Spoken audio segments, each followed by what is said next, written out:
Mont-Saint-Michel, classé avec sa baie au patrimoine de l'UNESCO en 1979, progressivement, après cette décision, l'idée que si rien n'était fait, ce mont et cette baie allaient perdre leur caractère maritime a été très très vite mise en avant. Et d'une certaine façon, il y a déjà longtemps, l'idée que la merveille pouvait être menacée avait été perçue par les uns et par les autres, notamment dans la reconquête des herbus de cette magnifique baie. C'est pourquoi, très très vite, ou plus ou moins en 1995, à l'époque, c'était M. Balladur qui était Premier ministre, la réflexion et la mobilisation pour lancer un projet qui déjà parlait du rétablissement du caractère maritime, a été arrêté par les autorités à l'époque. Et 2 ans après, le syndicat mixte a été créé et dans le temps, bien entendu, il s'est constitué, il s'est renforcé, j'y reviendrai dans un instant. Des études ont été engagées à l'époque, en 1995, pour définir, pour établir les grandes orientations et derrière, évidemment, les travaux nécessaires pour réaliser cette belle ambition. Pour mener à bien cette action, ces réalisations, je veux souligner le partenariat exemplaire qui a eu lieu d'abord entre les collectivités, la région Bretagne, le département de la Manche et la région Basse-Normandie, mais aussi évidemment avec l'État, avec le Conseil général d'Ille-et-Vilaine qui a financé aussi cette opération, avec l'Europe. La raison de la présence de M. Rasmussen l'illustre ici même, mais je veux aussi parler des agences de l'eau, Seine-Normandie et Loire-Bretagne, qui ont été également des partenaires financiers. Cette réalisation, cet ensemble d'opérations, ces 5 grandes actions qui ont été engagées, se sont faites dans un budget de 184 millions d'euros qui a été respecté. Il n'y a pas eu de dépassement de prix, il n'y a pas eu à ressolliciter les collectivités, l'État ou l'Europe. Nous sommes restés dans ce budget et je tenais à le dire. Nous avons aussi tenu les délais. Nous avions toujours annoncé que 2015 serait l'année d'achèvement de la réalisation. Ce soir, cette cérémonie vient l'illustrer de façon très précise. Il faut que je remercie évidemment les partenaires, tous ceux qui depuis tant d'années, 10 années d'études, 10 ans de travaux, ont été à nos côtés pour conduire cette réalisation. Évidemment, tout d'abord, permettez que je le fasse, les équipes du syndicat mixte, d'abord dirigé par François-Xavier de Baudlincourt et ensuite par Patrick Morel, qui ont piloté, ont conduit, parfois dans la difficulté, mais toujours avec une réelle volonté, ce projet. Et évidemment, derrière eux, je salue toutes les équipes du syndicat qui sont présentes ici et qui ont largement contribué. Je veux remercier évidemment, et peut-être en tout premier lieu, tous ceux qui ont conçu ce projet, les architectes, M. Porchon, M. Weismann, M. Fechtinger, Mme Antel, M. Madère, M. Viard. Ils ne sont peut-être pas tous là, mais ils ont tous contribué à cette réalisation. Et je voulais qu'on les applaudisse, c'est une très bonne idée. Alors, les entreprises ont été très nombreuses, je ne peux pas les citer, mais évidemment, leur talent, leur qualification ont assuré aussi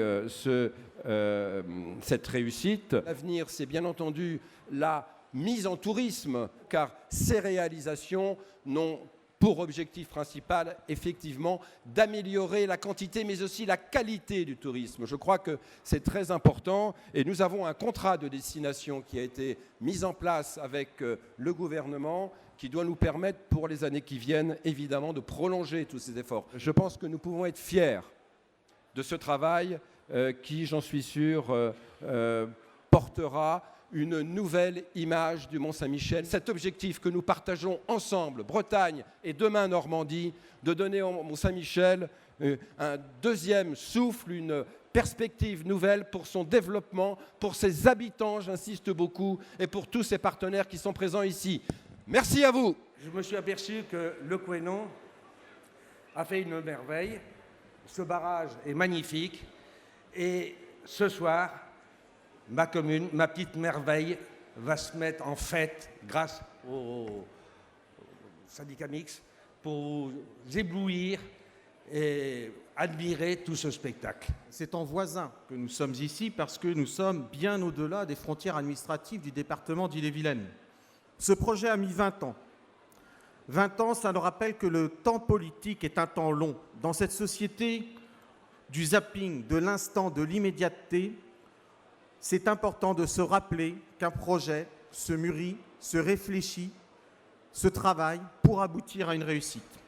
Mesdames, Messieurs, c'est avec une très grande fierté que je prends la parole ce soir au nom du département de la Manche qui s'est associé depuis le début à cette opération presque miraculeuse de rétablissement du caractère maritime du mont Saint-Michel sous l'impulsion du président Jean-François Legrand, assisté d'Éric Beaufils.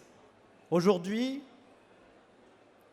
des millions de visiteurs vont pouvoir redécouvrir le mont Saint-Michel tel que l'histoire nous l'avait légué, et peut-être avec le pont Passerelle, encore plus beau qu'il n'a jamais été. Le partenariat étroit entre l'État et les collectivités membres du syndicat mixte du Mont-Saint-Michel ont permis de mener à bien ce pari presque fou, ce pari plein d'audace, ce défi historique que nous avons relevé et qui aujourd'hui est gagné. Il nous a fallu souvent expliquer pourquoi on s'investissait autant au Mont-Saint-Michel.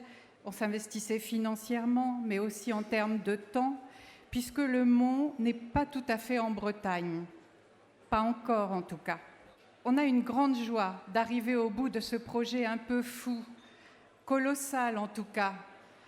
Et c'est vraiment une prouesse, parce qu'on y est arrivé, et vous avez pu le vérifier, avec des résultats d'une très grande qualité. Aujourd'hui, nous nous retrouvons pour un spectacle inaugural, celui du rétablissement du caractère maritime du Mont, parce que nous avons achevé une étape fondamentale et décisive, celle de la création des ouvrages et de la mise en place des transports.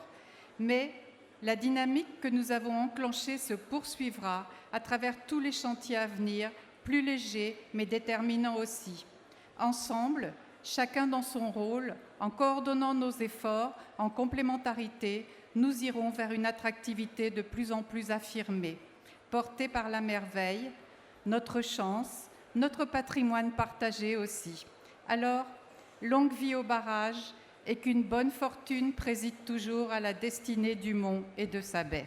En arrivant, on a toujours peur d'être déçu. Je n'avais jamais, avant ceci, de ma vie, vu le Mont Saint-Michel, mais je le connaissais évidemment parfaitement. Le Mont Saint-Michel est partout, sur toutes les photos, dans toutes les émissions de télé.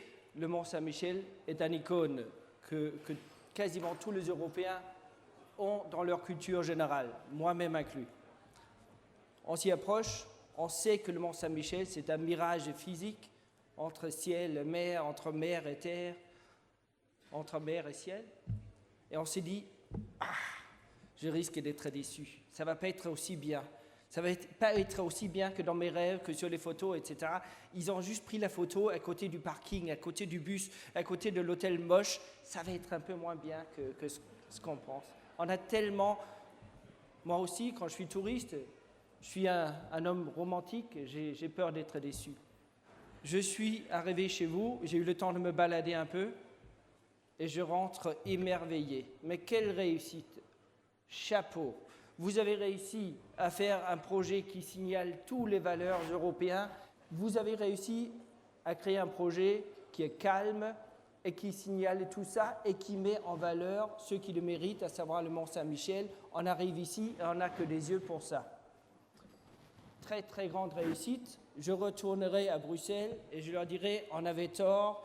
Ce n'est pas un projet en retard, ce n'est pas un projet qui ne se termine jamais, c'est un projet merveilleux. Retournez tout de suite, regardez ça. Merci d'avoir fait un si beau projet avec nous. Merci qu'on ait le droit d'appeler ceci un projet européen.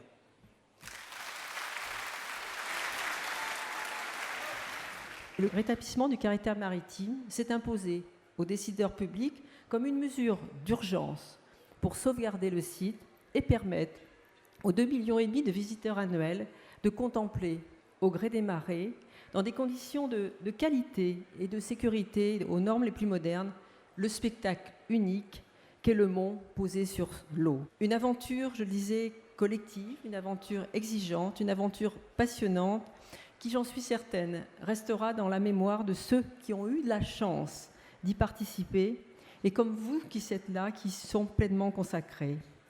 Une aventure qui n'a pas toujours été un fleuve tranquille, mais c'est normal quand on parle du Couesnon, mais dont nous pouvons être fiers aujourd'hui de son aboutissement, car cette aventure est une réussite.